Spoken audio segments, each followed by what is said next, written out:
செந்தில் பாலாஜி அவர்களை அயோக்கியன் அப்படின்னு சொன்ன ஸ்டாலின் அவர்கள் இப்ப அருமை சகோதரா அப்படின்னு சொல்றாரு. ஸ்டாலின் அவரோட கண்ணுக்கு ஊழல்வாதியா தெரிஞ்ச இவரு இப்போ திடீர்னு உத்தமவாதியா தெரியுறாரு. ஹாய், நான் உங்க தேவா. இதை பத்தி முழுசா தெரிஞ்சுக்கணும்னா வீடியோவை ஃபுல்லா பாருங்க.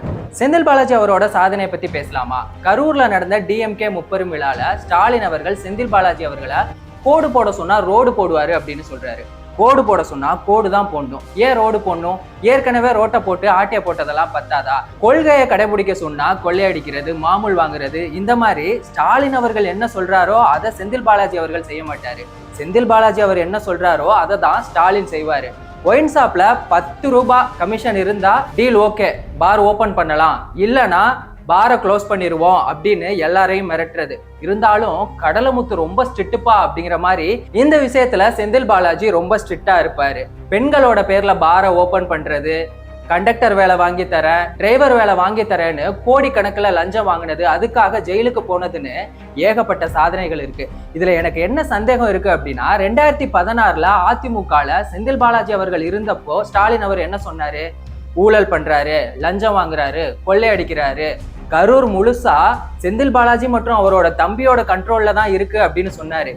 இந்த மாவட்டத்தில் ஒருத்தர் இருந்தார், அமைச்சர் செந்தில் பாலாஜி. அவரை பத்தி சொல்ல வேண்டிய அவசியமே இல்ல. யாரை முதலமைச்சராக தேர்ந்தெடுக்கலாம்னு சொல்றப்போ அந்த பட்டியலில் இவர் இருந்தாருங்க. இவர் கெட்ட கேடு செந்தில் பாலாஜி பேர் இருந்துச்சுங்க. அப்போ இதான் வேடிக்கை. ஆக இன்னைக்கு பாத்தீங்கன்னா அவர் மட்டும் இல்ல, ஒட்டுமொத்தமாக பாலாஜியினுடைய தம்பி இந்த கரூர் மாவட்டத்தை தன்னுடைய கட்டுப்பாட்டில் வச்சிருக்கிறாரு.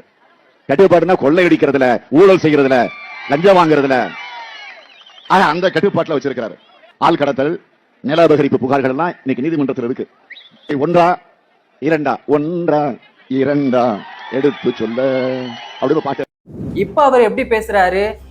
எதிரிகளோட சிம்ம சொப்பனம், செயல் வீரர், எடுத்த காரியத்தை முடிப்பதில் வல்லவர் அப்படின்னு ரொம்ப பெருமையா பேசுறாரு. இந்த ஆண்டு முப்பெரும் விழாவை கரூர்ல நடத்த வேண்டும் என்று அனுமதி கேட்டு அருமை சகோதரர் செந்தில் பாலாஜி அவர்கள் என்னிடம் வந்தார். நானும் ஒப்புதல் அளித்தேன். பொதுக்கூட்டம்னு சொல்லிட்டு மாபெரும் எழுச்சி மாநாட்டையே இங்க ஏற்பாடு செஞ்சிருக்கிறார் செயல் வீரர் செந்தில் பாலாஜி அவர்கள். நாம கோடு போட சொன்னா ரோடு போடுவாரு. நீங்களாம் பார்த்திருப்பீங்க.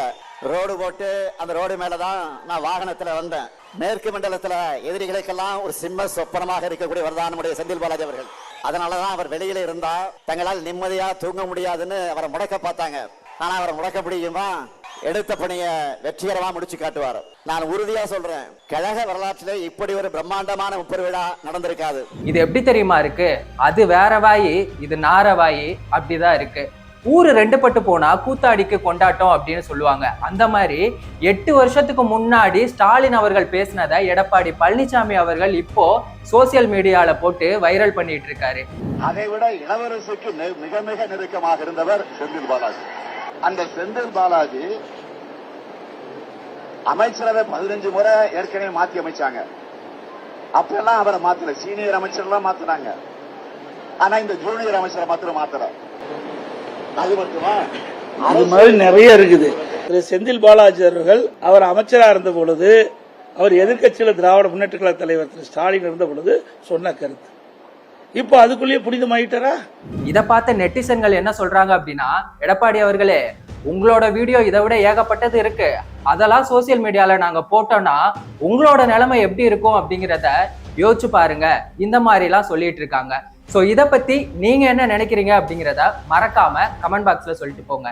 வேறொரு வீடியோல வேறொரு கண்டென்ட்ல நான் உங்களை வந்து சந்திக்கிறேன். நன்றி, வணக்கம்.